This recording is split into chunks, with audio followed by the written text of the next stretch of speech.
যে চাঁপাইনবাবগঞ্জের একটা ভাষা মনে হয় কি, যে আমও গেল ছালাও গেল, কাঁদতে কাঁদতে দুই চোখও গেল। আপনার ডাক্তারের অবস্থা আর আপনার বাপ বেটার অবস্থা দেখে অনেকদিন আগে একটা কবিতা ছিল, সেই কবিতাটা মনে পড়ে। কি কবিতাটা? বাবু মাঝি, দেখি তোর জীবন আটা নাই মিছে। মাঝি বলতো এটা হয় কেন? আমি কেউ সব জানি। দেখি তোর জীবন 12 আনায় মিছে। একটু পরে বাতাস উঠেছে, নৌকা হিলে উঠেছে। মাঝি বলছে বাবু সাঁতার জানো বাবু? তখন বাবু বলছে না রে মাঝি, না, আমি তো সাঁতার জানি না। তখন মাঝি বলছে বাবু এখন দেখি তোর জীবন 16 আনায় মিছে। আপনার বেটা বড় ডাক্তার হয়েছে তাই চোর, দাগাবাজ, শতান। আর ইঞ্জিনিয়ার তাই চুরি করে বেড়াই। ব্যতিক্রম নাই এ কথা আমি বলি না। আর পড়েনি ঢোড্ডামু করে বেড়াচ্ছে, না হলো মাস্তান, চাঁদাবাজ। কি করলেন? কি করলেন? খালি যে গল্প করলেন আমার ছেলের মেধা ভালো, গোল্ডেন পেয়েছে, ছাই পেয়েছে। পশু প্রাণীর মতো করে মানুষ করলেন কেন? গরু ছাগলের মতো করে? কে বলেছে আপনি বাপ? আমি আব্দুর রাজ্জাক বিন ইউসুফ বলিনি। আপনার ছেলেকে আপনাকে আমি বাপ বলে ডাকতে বলি না, আমি বলি চাচা বলে ডাকি, শতদিন বলে আস। আর আপনার স্ত্রীকে আপনার ছেলেকে আমি বলেছি খালা বলে ডাকিও। আপনার ছেলের প্যান্টটা টাকানোর নিচে আছে, জবাব আমি দিব। আমি দিব কেন? আপনি দেন। দাড়ি চেঁচে রেখেছে আপনার ছেলে, জবাব আপনি দেন। আমি দিব কেন? কাপুরুষের মতো কথা বলেন কেন? আমি কেন জবাব দিব? ওই যে আপনার ছেলে ওখানে বসে আছে আড্ডা পিটছে, এই যেখানে জিলাপি বিক্রি হচ্ছে, আপনার মেয়েও আছে ওখানে, জোহর থেকে ওখানে দৌড়াচ্ছে পুরুষের সাথে, ছেলেদের সাথে, জবাব আমি দিব। ও কি হিন্দুর মেয়ে? ও কি ইহুদির মেয়ে? ও কি খ্রিস্টানের মেয়ে? জবাব আমি কি দিব কেন? আপনি দেন। আপনার জীবন পশু প্রাণীর মতো, গরু ছাগলের মতো, কুকুর শিরিকের মতো, আমাকে বলছেন কেন?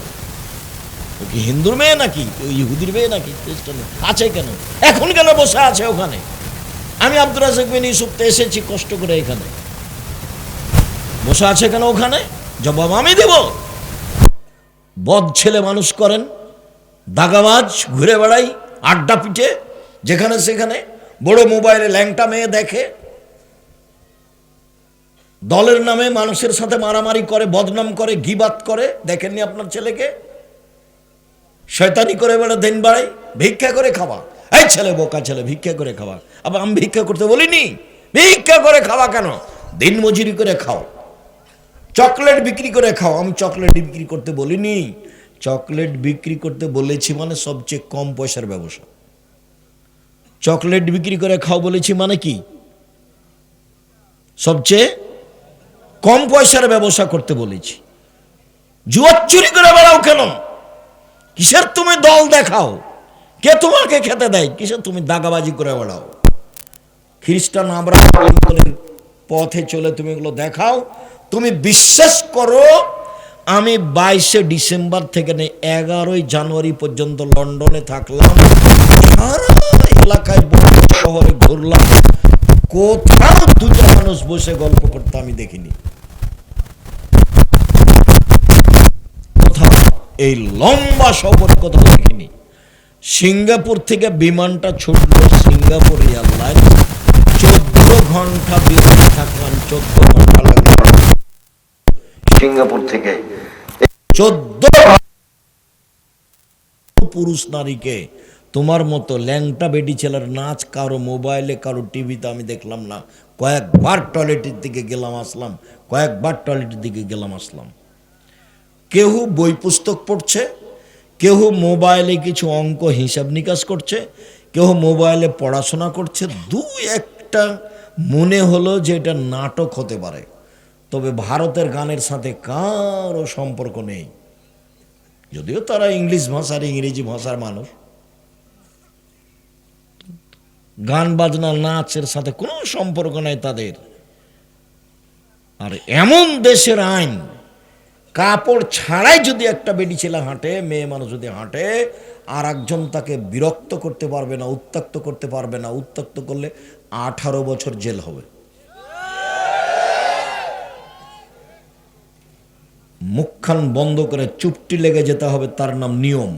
তুমি তো নিয়ম ভঙ্গ করেছো, তুমি তো জাতির জন্য বোঝা, তুমি তো মারামারি করো, তুমি তো বেটি ছেলেকে দেখো, দিন রাতে ল্যাংটা বেটি ছেলেকে দেখো, তোমার হাতে বড় মোবাইল আছে, আর তোমার বাপের হাতে আছে, তোমার মায়ের হাতও আছে, গোটা বাড়িটাই জেনা, সবাই দিন রাত জেনা করছে। আল্লাহ রসুল বলছেন আইনা নেতা জেনে জেনা হমান নাজরো, দুই চোখের জেনা হচ্ছে চোখ দিয়ে দেখা, লোজনান জেনা হল ইস্তেমাও, দুই কানের জেনা হচ্ছে কান দিয়ে শোনা, লিয়াদ জেনা হল বাদশ, হাতের জেনা হচ্ছে হাত দিয়ে ধরা, রিজল জেনা আল মাসি, পায়ের জেনা হচ্ছে পা দিয়ে চলা, জেনাল কলব তাস্তাহি, অন্তরের জেনা হচ্ছে পরিকল্পনা করা, সব জেনা। এসার সালাত আদায় করে গিয়ে দোকানে বসে আছেন, আড্ডা পিটছেন, মোবাইল ল্যান্ডটাপে টিভিতে নাচছে আর আপনি বসে আছেন, এমন স্বভাব কেন? এত খারাপ স্বভাব কেন? পশু প্রাণীর স্বভাব কেন? গরু ছাগলের স্বভাব কেন? কেন এমন হবে? বাপ যেমন বেটা তেমন, মা যেমন বেটি তেমন। মাও মোবাইল এইসব ভারতের সিনেমার গান বাজনা দেখছে, আর বেটির হাতে দিয়ে দিয়েছে, বাচ্চার হাতে দিয়ে দিয়েছে মোবাইল, খেলতামাশা, টমস আর জেরিন, এগুলো সব দিয়ে রেখেছে। শয়তান কই, আমার তো চোখে পড়লো না এই দীর্ঘ সময়ে। আমি কোথায় লন্ডন থেকে গেলাম ট্রেন যোগে, সেই এডিনবারা, কত দূর গেলাম আমি, সে আপনার লিস্টার, কত দূর, কত দূরে দূরে গেলাম, ট্রেনে গেলাম, গাড়িতে গেলাম, বিমানে গেলাম, এইরকম নোংরা চরিত্র আমি কোথাও দেখলাম না, যেখানে আড্ডা পিটছে সব। মোহাম্মদ সাল্লাল্লাহু আলাইহি সাল্লামের চাল চলন ওরা নিয়ে নিয়েছে, মারামারি দাঙ্গামা নির্বাচন আপনাকে দিয়ে দিয়েছে যে তোরা মারামারি কর, আর মোবাইল আমরা বানিয়েছি, আমরা দেখবো না, তোরাই দেখ, জেনা দেখ দিন রাত, কিভাবে ছেলে মেয়ে জেনা করে দিন রাত দেখ। কই আমার চোখে কোথাও পড়লো না। আমি শুধু এটাই মার্ক করছিলাম রাস্তায়, যে এদের হাতে মোবাইল আছে, এরা কি করে।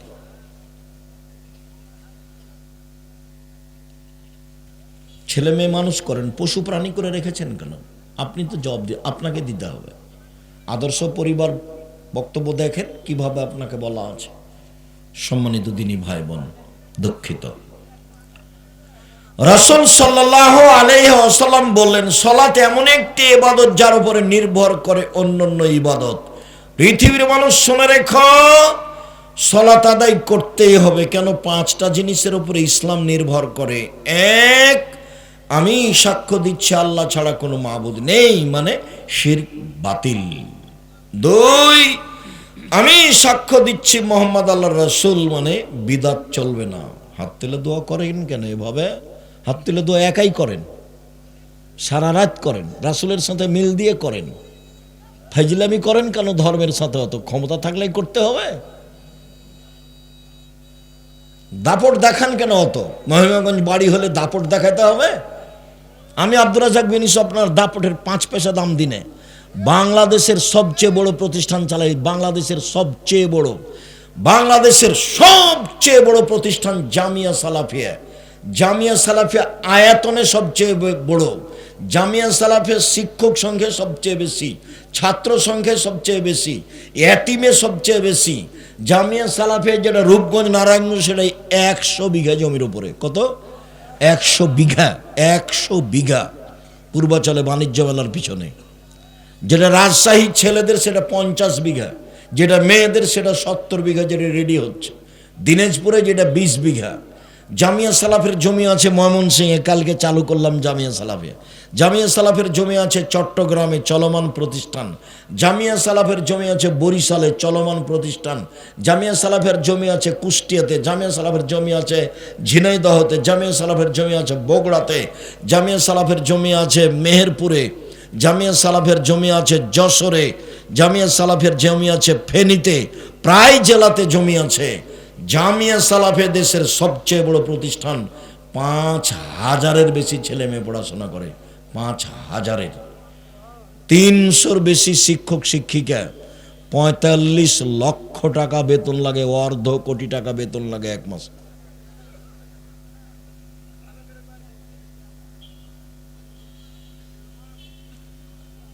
জামিয়া সালাফে 519 জন ইয়াতিম অসহায় আছে। জামিয়া সালাফের অধীনে 700 মক্তব আছে, 700 মক্তব আছে। 110টা জামিয়া সালাফের অধীনে প্রতিষ্ঠান আছে, ওর নিজস্ব প্রেস আছে, অনলাইন আল ইতেসাম টিভি আছে, আল ইতেসাম পত্রিকা আছে, 16,000 না 20,000 ছাপে, কিশলাই পত্রিকা আছে, মাজাল্লা সালাফিয়া আরবি পত্রিকা আছে। জামিয়া সালাফিয়া বিশাল কিছু, শিরক মুক্ত প্রতিষ্ঠান জামিয়া সালাফিয়া, বিদাত মুক্ত প্রতিষ্ঠান জামিয়া সালাফিয়া, দলমুক্ত প্রতিষ্ঠান জামিয়া সালাফিয়া, সংগঠন মুক্ত প্রতিষ্ঠান জামিয়া সালাফিয়া, হিংসা মুক্ত প্রতিষ্ঠান জামিয়া সালাফিয়া। সংগঠনের গল্প করতে পারবে না কেউ, প্রতিষ্ঠানে গল্প, মুখ খুলতে পারবে না সংগঠনের নামে, দলের নামে মুখ খোলা নিষেধ। কেউ কারো নামে মুখ খুলতে পারবে না, তার নাম জামিয়া সালাফ। পশু প্রাণীর মতো জীবন কাটান কেন? ছেলে মেয়ে মানুষ করার চেষ্টা করেন, কি দেখাতে চাচ্ছেন, কি বলতে চাচ্ছেন? দুঃখিত, জবাব আমাকে দিতে হবে, আপনি দেওয়ার জন্য প্রস্তুত থাকেন। সম্মানিত দিনী ভাই বোন, 2 সালাত আদায় করতে হবে, 3 যাকাত দিতে হবে, 4 সিয়াম পালন করতে হবে, 5 হজ করতে হবে। 5টার উপরে নির্ভর করে সালাত ফরজ। সংক্ষিপ্ত যা বলছিলাম তাতে সালাত আদায় করতেই হবে। এখন বলি, যারা সালাত আদায় করে না তারা কেমন? রাসূল সাল্লাল্লাহু আলাইহি ওয়াসাল্লাম বললেন, বাইনাল আবদি ওয়া বাইনাল কুফরি তারকুস সালাহ। সালাত আদায় করে যারা, তারা মুসলমান, যারা করে না তারা কাফের। রাসূল সাল্লাল্লাহু আলাইহি ওয়াসাল্লাম বলেন, মান তারাকা সালাতা মুতাআম্মিদান ফাকাদ কাফারা। কেউ যদি ইচ্ছাকৃত সালাত ছেড়ে দেয় তাহলে সে কাফের। আসহাবু মুহাম্মাদিন সাল্লাল্লাহু আলাইহি ওয়াসাল্লাম লা ইয়ারাউনা তারকুহু কুফরুন গায়রা সালাত। সাহাবীগণ সালাত ব্যতীত অন্য কিছু ছেড়ে দিলে কাফের মনে করতেন না। সিয়াম ছেড়ে দিয়েছে, মনে করতেন এ বড় পাপী, কাফের মনে করতেন না। হজ ছেড়ে দিয়েছে, তো মনে করতেন এ বড় পাপী, কাফের মনে করতেন না। যাকাত ছেড়ে দিওনি, এভাবে তো বললেন না। বললেন যে তুমি সালাত আদায় করো, করোনি তুমি। অথচ লোকটা কয়বার সালাত আদায় করেছে? 3 বার, কিন্তু তিনি গ্রহণ করলেন না, পদ্ধতি ভুল। হুযায়ফা রাদিয়াল্লাহু তাআলা একটা লোককে সালাত আদায় করতে দেখলেন, রুকু সিজদা ঠিক করেননি। আল্লাহ হুযায়ফা তাকে বলেন, এই শোনো, তোমার সালাত হয়নি। তুমি যদি এখন মারা যাও তাহলে ইসলামের নিয়ম ছাড়াই তোমার মরণ হবে, তোমার মরণটা অমুসলিম হবে। রাসূল সাল্লাল্লাহু আলাইহি ওয়াসাল্লাম বললেন, সবচেয়ে খারাপ চোর সালাত চোর। টাকা চুরিও চোর, হাত কাটা যাবে, তবে সবচেয়ে খারাপ চোর নয়। অর্থ সম্পদ, গরু চুরিও চোর, তবে সবচেয়ে খারাপ চোর নয়, হাত কাটা যাবে। কিন্তু কেউ যদি সালাত চুরি করে তাহলে সে হবে সবচেয়ে খারাপ চোর। সাহাবীগণ বলেন, কাইফা ইয়াসরিকু মিন সালাতিহি। আল্লাহ রাসূল, মানুষ কিভাবে সালাত চুরি করতে পারে? সালাত কি চুরি করার জিনিস? আল্লাহ রাসূল বলছেন, মাল্লাম ইতিমুরকু ওয়ালা সুজুদাহা। যে ব্যক্তি রুকু এবং সিজদা ঠিক করল না, সে হলো সালাত চোর। সালাত আদায় করলো কিন্তু ভালোভাবে করলো, তার ফলাফল এই। কিভাবে সালাত আদায় করতে হবে? যারা তোমরা জামিয়ার ছেলে আছো, আমি আপনাকে একটা কথা বলে রাখি, আমি সালাতটা বাস্তব দেখাচ্ছি আর ছেলেরা আপনাদের কাছে যাবে। এটা কওমি মাদ্রাসার সহযোগিতা করার জন্য সবাই প্রস্তুত থাকবেন। 10 টাকা হোক, 100 টাকা হোক, 500 টাকা হোক, 1000 টাকা হোক, যা সম্ভব যেই পরিমাণ দিবেন সেই পরিমাণ পূর্ণ হবে, যেই পরিমাণ দিবেন না সেই পরিমাণ ক্ষতি হয়ে যাবে, হবেই, কাউকে বলা লাগবে না, এমনিতেই ক্ষতি হয়ে যাবে। ইবাদতের জগতের সবচেয়ে শক্তিশালী, ক্ষমতাধর, পাওয়ারফুল ইবাদত হলো দান। দান আমার প্রয়োজনে করবেন না। আমি বললাম জামিয়া সালাফিয়া দান করেন, তখন আপনি দিলেন, এইটা করবেন না। আপনি নিজে খুঁজে বের করবেন কোথায় দান দিব, কোথায় দিব, ওটা আপনি নিজে খুঁজে বের করবেন। দান আপনার প্রয়োজনে দিবেন, আমার প্রয়োজনে নয়। আর কম থেকে কম, বেশি থেকে বেশি বঞ্চিত হবেন না কেউ। যদি টাকা ভুলে চলে এসেছেন, আমার মা বলতেন বাড়ি থেকে বেরোলে, এই শোনো, বেটা ছেলেকে টাকা ছাড়া বের হতে হয় না, পুরুষ মানুষকে টাকা ছাড়া বের হতে হয় না। 10 টাকা হোক, বঞ্চিত থাকবেন না। যদি কারো না থাকে কাছে, কারো কাছে 10 টাকা নিয়ে দিয়ে দিবেন। সন্ধ্যে থেকে মিষ্টি খাচ্ছেন, টাকা থাকবে কেমনে? সন্ধ্যে থেকে জিলাপি খাচ্ছেন, মানে কেমন জীবন দেখেন, উলট পালট। কই ভাতও খেয়ে এসেছে, আমি তো এখন পর্যন্ত খাইনি কিছু। দুপুরে আমি তো তেমন ভাত রুটি খাই না, দুপুরে যেন কি খাইছি এখন পর্যন্ত আছি, তা আমি তো জিলাপি খাইনি, চা তো আমি খাই না।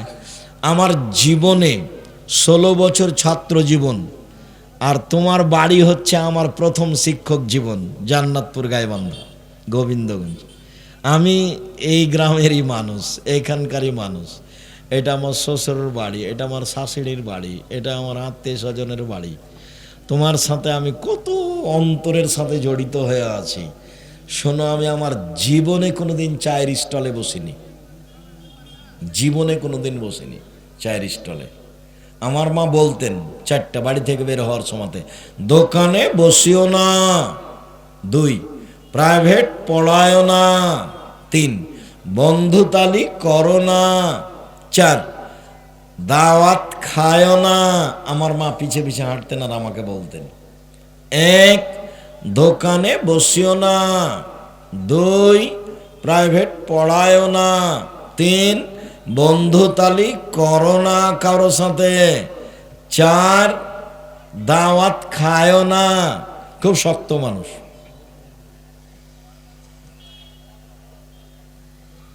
দিনটাই আপনার দোকানের সাথে সম্পৃক্ত, তোমারও যা তোমার বাপেরও তাই। তোমার বাপ এশার সালাত আদায় করে, মাগরিব সালাত, টুপি মাথায় দিয়ে দোকানে বসে থাকে, তুমিও জানো। কেমন জীবন হলো এটা? মানে জীবনটাই কেমন, জীবনটাই যেন উলট পালট। অথচ আমি বলছি যে বাড়িতে কারফিউ জারি থাকবে, কারফিউ মার্শাল্লাহ জারি থাকবে প্রেসিডেন্ট আইয়ুবের, মানে 10টায় ঘুমাতে হবে যে কোনো মূল্যে, অভ্যাসী হতে হবে, 3টায় উঠে যেতে হবে, 4টায় উঠে যেতে হবে, সুন্দর করে ওযু করে, বেশি না পারলে 2 রাকাত সালাত আদায় করতে হবে। কেউ যদি 10 আয়াত পড়ে রাতে, তাহলে আল্লাহ বলবেন যে এ গাফেল নয়, এ ভালো মানুষ, এ ভালো মানুষ, এ ভালো মানুষ। আর কেউ যদি 100 আয়াত পড়ে, তাহলে সে হবে বড় ইবাদতকারীদের একজন। আর কেউ যদি 1000 আয়াত পড়ে, সর্বোচ্চ ইবাদতকারী যারা তাদের সাথে থাকবে। আর কেউ যদি উঠে 2 রাকাত সালাত আদায় করে, তো বড় বড় ইবাদতকারী যারা, ওদের একটা নাম তালিকা আছে, খাতাতে নাম আছে, আপনার নামটা ওই তালিকায় লিখে দিবেন। এ কথা মুহাম্মদ সাল্লাল্লাহু আলাইহি ওয়াসাল্লাম বলেন। তো রাত 2টা, 3টায়, 4টায় ঘুমাচ্ছেন, আড্ডা পিঠে, জুয়া খেলে, তাস খেলে, গেমস খেলে।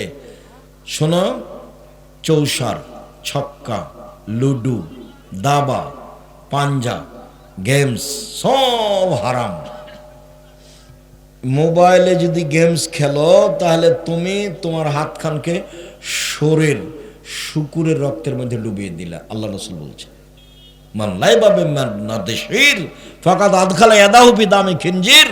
কেউ যদি চৌসার, ছক্কা, লুডু, দাবা, পাঞ্জা, ক্যারাম বোর্ড, গেমস এইসব খেলায় অংশগ্রহণ করে, সে তার হাতকে শরীর রক্তের মধ্যে ডুবিয়ে দিল। নারদেশির প্রত্যেক খেলা যেটা বসে বসে চলে, শরীর চর্চা নেই, টাকার হারজিত নেই, শরীর চর্চা নেই, টাকার হারজিত নেই, এমনি বসে বসে চলে, এইটা এত খারাপ। আর যদি টাকার হারজিত হয়, তাহলে জুয়া, তাহলে হলো জুয়া। ওর আর জান্নাতে যাবে না। 4 শ্রেণীর মানুষ জান্নাতে যাবে না, তার একজন যে জুয়া খেলে যে। আর কেউ যদি কাউকে বলে যে আসো জুয়া খেলি, খেলেইনি, তাহলে 10 জন মিসকিনকে 100 কেজি করে চাউল দিতে হবে। খেলেনি, খালি বলেছে যে আসো খেলি, জুয়া। আর আন্তর্জাতিক ফুটবল, ক্রিকেট, এগুলো হলো জুয়া। মানে 10 টাকা হলেও বঞ্চিত হবেন না দান থেকে। আর এইটা কওমি মাদ্রাসা, কওমি মাদ্রাসার জনগণের সহযোগিতাই চলে।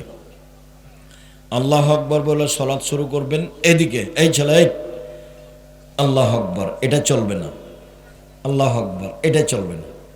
আল্লাহ আকবার, এটা চলবে না। আল্লাহ আকবার, এটা চলবে না। কিভাবে চলবে আব্দুর রাজ্জাক সাহেব? আল্লাহ আকবার, কাঁধ সামনাসামনি, আর না হলে কানের লতি এবার 3-4 ইঞ্চি উঁচু কানের লতি। আল্লাহ আকবার। 2 পায়ের মাঝে ফাঁকা রাখতে হবে, শরীরের ভারসাম্য বজায় রাখতে যতটুকু লাগে। যারা বলেছে মহিলাদের 2 পায়ের গোড়ালি জমা থাকবে, ওরা মিথ্যা কথা বলেছে। মহিলা পুরুষ একই। কতখানি ফাঁকা থাকবে রাখতে হবে বলো তো দেখি? শরীরের ভারসাম্য বজায় রাখতে যতটুকু লাগে, শরীরের গতি অনুযায়ী। আগে পেশাব পায়খানার প্রয়োজন থাকলে করে নিবে। পেশাব পায়খানায় দোয়াটা ভুলে যাও কেন? একদিন মনে পড়ে না তোমার? বিসমিল্লাহ আল্লাহুম্মা ইন্নী আউযু বিকা মিনাল খুবুসি ওয়াল খাবাইস। মাঝে মধ্যে যার মনে পড়ে তার দেখি যে উঠে এসে মনে পড়ে। আর এমনিতে পেশাব পায়খানা দিন রাত চলছে। কেন? মাও বুঝে না, বাপও বুঝে না। মায়ের ওর নানা বিবাহ দিয়েছে, তাই ওর বাপের কাছে গেছে, তাই জন্ম হয়েছে, তাই মা। ও নিজেও জানে না মা কাকে বলে। সংসার করেছে, তাই ও সন্তান হয়েছে এখনো বাপ। কেউ জানে না কাকে বাপ বলে, এমনিতেই চলছে। আল্লাহ আকবার। ডান হাতের কবজি বাম হাতের কবজির ওপর, বুকের ওপরে 5টা সহিহ হাদিস, নাভির নিচে 3টে জয়ীফ হাদিস। আল্লাহ আকবার বলে সানা, তারপরে আউযুবিল্লাহ বিসমিল্লাহ, তারপরে অন্য একটা সূরা, তারপরে বিসমিল্লাহ, তারপরে একটা সূরা ফাতিহা, তারপরে বিসমিল্লাহ, তারপরে অন্য একটা সূরা, তারপর আল্লাহ আকবার বলে হাত পর্যন্ত উঠিয়ে রুকুতে যেতে হবে। রুকুতে যাওয়ার পূর্বে কয়েকটা কথা। হাতের রডের মতো সোজা হয়ে থাকবে, আঙ্গুল খোলা খোলা থাকবে, পিঠটা সোজা হয়ে থাকবে, মাথা উঁচু হবে না নিচুও হবে না। হাঁটুতে হাত শক্তভাবে দিয়ে থাকতে হবে, কোমর থেকে সামনের ওজন হাতের উপরে থাকবে। যত দোয়া মুখস্থ আছে বলেন, সুবহান রাব্বিল আযীম কয়েক যতবার পারেন, সুবহানাকা আল্লাহুম্মা রাব্বানা ওয়া বিহামদিকা আল্লাহুম্মা ইগফিরলি বলেন, সুবহান কুদ্দুসুর রাব্বুল মালাইকাতুর বলেন 5 বার 10 বার, একটাও ঠিক নয়। 3 বার, একটাও ঠিক নয়, যে যা পারে। এরপরে সামি আল্লাহু লিমান হামিদা রাব্বানা লাকাল হামদ হামদান কাসিরান তাইয়িবান মুবারাকান। হাত ছেড়ে দিয়ে দোয়া করতে থাকতে হবে, সোজা দাঁড়িয়ে থাকতে হবে। এরপরে সিজদায় যাওয়ার পূর্বে কয়েকটা কথা। আল্লাহ নবী বলছেন আমাকে 7 হাড়ের উপরে সিজদা করতে বলা হয়েছে। নাক কপাল 1, 2 হাত 3, 2 হাঁটু 5, 2 পায়ের বৃদ্ধাঙ্গুল 7। সিজদা করে গাও চুলকাবেন না, নইলে 6টা হয়ে যাবে। 7 হাড় হাড্ডি লাগবে। আর হাত দুটি কানের পাশে রাখতে হবে, এভাবে কোণে উঠে রাখতে হবে। নারী পুরুষ একই হুকুম। সবার পেটের নিচ দিয়ে ছাগলের বাচ্চা পার হতে পারে, নারী পুরুষ একই হুকুম। পুরুষ নারীর সলাতের মধ্যে কোনো পার্থক্য নাই, সামান্যতম নেই। এতটুক যে মহিলা ইমাম সামনে যেতে পাবে না, লাইনে থাকবে। এতটুক যে মহিলার যদি ভুল হয় তাহলে এইভাবে জানাবে, আর পুরুষের যদি ভুল হয় তাহলে কি বলবে? সুবহানাল্লাহ। এরপরে সিজদায় যাবে, দোয়া পড়বে, যা আছে উঠে আসবে, দোয়া পড়বে, আবার যাবে, দোয়া পড়বে। 1 রাকাত, আর 1 রাকাত। আত্তাহিয়াতের বৈঠকে বাম পায়ের পাতার উপরে বসবে, ডান পা খাড়া করে রাখবে। সালামের বৈঠকে বাম পা একবারে ডান দিক দিয়ে বের করে দিবে, আর ডান পা খাড়ো রাখবে। বাম হাতের আঙ্গুল জমা জমা করে হাঁটু উপরে রাখবে, আর ডান হাতের এই কনিষ্ঠ আঙ্গুল সব 2টা জমা করে তৃতীয় আঙ্গুলের নখের উপরে বৃদ্ধ আঙ্গুলের পেটটা দিতে হবে। অবিরাম নড়বে, এটা হলো শয়তানকে আঘাত করা। তারপরে তাশাহুদ, দরুদ, দোয়ায়ে মাসরা, আরও যত দোয়া মুখস্থ আছে কোরআন হাদিসের সব, অন্তত রব্বির হামহুমা কামা রাব্বায়ানি সগীরা। আসসালামু আলাইকুম রহমতুল্লাহ। আসসালামু আলাইকুম। জি সম্মানিত দিনী ভাই বোন, দুর্ঘটনা সেদিন ঘটেছিল, এই কথাই ঠিক। গাড়ি বড় ধরনের ক্ষতি হয়েছে, এ কথাই ঠিক। আমরা শারীরিকভাবে সম্পূর্ণরূপে নিরাপদ ছিলাম, আলহামদুলিল্লাহ। আমরা সামান্যতম কোনো ক্ষতিগ্রস্ত হইনি। আল্লাহর অশেষ দয়া, আল্লাহ আমাদেরকে হেফাজতে নিরাপদে রেখেছিলেন। আজকে আসতে আপনাদের এখানে দেরি হয়েছে। আসলে আমরা যেভাবে চাই না সেভাবে পরিবেশ পরিস্থিতি হয়ে যায়, তখন কিছু করার থাকে না। আমি মহেশগঞ্জের এলাকার মানুষ বলে আমি নিজেকে ধরে নিই। গাইবান্ধা এখানে আমার শ্বশুরবাড়ি হিসেবে আপনারা আমার খুব কাছের মানুষ।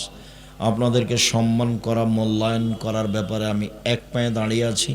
আমার পক্ষ থেকে কোনো দুর্বলতা নেই, আমি আপনাদেরকে অন্তর থেকে ভালোবাসি। এত অঞ্চলের পুরুষ নারীকে নিজের ভাই বোনের মতো, নিজের শ্বশুর শাশুড়ির মতো, নিজের বাপ চাচার মতো, আত্মীয় স্বজনের মতো আমি মূল্যায়ন করি। আপনাকে আমি চিনতে পারি আর না পারি, আপনি আমাকে চিনতে পারেন আর না পারেন, আপনার সাথে আমার অনেক বড় সম্পর্ক এত অঞ্চলের সাথে, যার কারণে আপনাকে আমি অন্তর থেকে ভালোবাসি। আমাকে দাওয়াত দিলে আমি আসার চেষ্টা করি, কিন্তু পরিবেশ অনুকূলে হয়ে ওঠে না। মানুষের অনেক দাবি দেওয়া, যেভাবে মানুষ চাই সেভাবে আমি সামলাতে পারি না, যার কারণে আপনার কাছে ঠিকমতো আমি আসতে পারি না। খারাপ দৃষ্টিতে দেখবেন না, আমি আপনাকে অন্তর থেকে ভালোবাসি। আল্লাহ আমাদের যারা মারা গেছে তুমি তাদের কবরের শাস্তি মাফ করো, আমরা যারা অসুস্থ তুমি তাদের আরোগ্য দান করো, আমরা যারা বেঁচে আছি তুমি তাদেরকে তোমার রাসূলের পদ্ধতি অনুযায়ী চলার তৌফিক দান করো। আল্লাহ তুমি এই মাদ্রাসাটাকে কবুল করো আর সকলকে দান করার জন্য তৌফিক দান করো। শুকরিয়া, জাযাকুমুল্লাহ খায়র। ও বই আছে, গাড়িতে বই আছে, আব্দুল্লাহর বই আছে, বইয়ের নাম হচ্ছে আল্লাহর পথে যাত্রা। আব্দুল্লাহর বই খুঁজে বের করো। আর আমার বক্তব্য পাওয়া যায় উপদেশ বইয়ে। আর সলাতের উপরে, নামাজের উপরে আজকে বলছিলাম বই আছে। গাড়ি কোথায় আছে খুঁজে বের করো, সবাই বই নিয়ে যাওয়া, কেউ খালি হাতে যায় না। আদর্শ নারী, আদর্শ পরিবার, যে কয়েকখান বই আছে খুঁজে নিয়ে যেতে হবে। তাহলে আমি মনে করব যে আমার শ্বশুর শাশুড়ি, আমার আত্মীয় স্বজন, চাচা চাচি, ওরা সবাই আমাকে মন দিয়ে ভালোবাসে, এটা আমি বুঝতে পারবো। আর যদি খালি এমনি মানে মুখের ভালোবাসা হয় তাহলে এটা কষ্ট পাওয়া যাবে। শেখ ও ছেলে মেয়ে ভর্তি করবেন এখানে, এটা জামিয়া সালাফির সাথে সম্পৃক্ত প্রতিষ্ঠান। ছেলে মেয়ে এখানে ভর্তি করবেন। আমাদের এলাকার স্ত্রীরা স্বামীকে মানতে চায় না, দয়া করে উপদেশ দিবেন। দিনী বোনদের স্বামীকে মানা ছাড়া জান্নাত নেই, দিনী বোনদের স্বামীকে মানা ছাড়া জান্নাত নেই।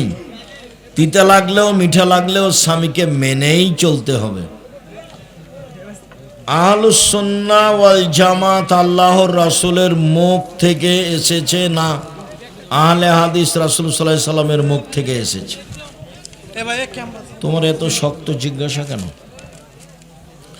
আহলে হাদিস কথাটা হাদিসে আছে, বিদ্যান। শায়েখ এখন আমরা কাদের ভোট দিব? তাই তো শায়েখ হ্যাঁ না ভোট দেওয়া। নেশাদার দ্রব্য পান করলে সালাত কবুল হবে? হবে না, হবে না। তুমি অনেক দূর থেকে, এটা নয়, অনেক দূরে পড়লে তুমি।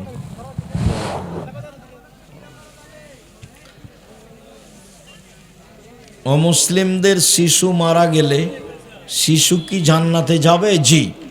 হিন্দু, ইহুদি, খ্রিস্টান সবার যারা শিশু মারা গেছে সবাই জান্নাতে। শেখ স্বামীর খেদমত সম্পর্কে কিছু বলবেন?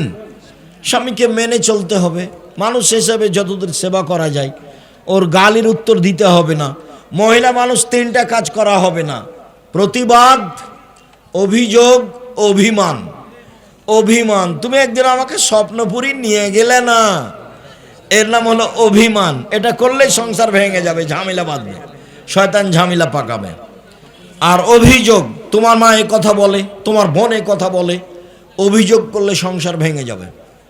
প্রতিবাদ, তুমি এ কথা বললে কেন, তোমার বাপ এ কথা বললো কেন, এর নাম প্রতিবাদ। এই তিনটা করা যাবে না মহিলা মানুষকে, তিনটা। অভিমান নেই, প্রতিবাদ নেই, অভিযোগ নেই। মধ্যম পন্থায় খরচ করা শিখতে হবে, তাহলে সংসার ভালো চলবে। স্বামীকে মেনে চলার চেষ্টা করতে হবে, যতটুক খিদমত করা সাজে চলে সম্ভবপর ততটুক করতে হবে। স্বামী মুখ খারাপ করতে পারবে না, তাকে গালি দিতে নিষেধ করা আছে কঠোরভাবে। শেখ না না, এগুলো আর নয়, এখন নয়। মোনাজাত তো বললাম বেদাত, আবার দিলে কেন? মোনাজাত বেদাতে ভাবে। জাযাকুমুল্লাহ খায়র। শরীরে কোনো যে শুকরিয়া, জাযাকুমুল্লাহ খায়র। অন্য কোনো দিন হবে। আজকে আপনি আপাতত এই পর্যন্ত শেষ করলাম। লম্বা পথ, রাজশাহী যেতে হবে, সকালে ক্লাস আছে ইনশাআল্লাহ। ক্লাসে উপস্থিত থাকবো। আল্লাহ তুমি সহজ করো পথ। সবার কল্যাণ কামনা করে আজকের কথা এখানে শেষ করলাম। সুবহানাকাল্লাহু ওয়া বিহামদিকা আশহাদু আল্লা ইলাহা ইল্লা আনতা আস্তাগফিরুকা ওয়া আতুবু ইলাইক। আসসালামু আলাইকুম ওয়া রাহমাতুল্লাহ। দেখেন বইগুলো কোথায় আছে খুঁজে।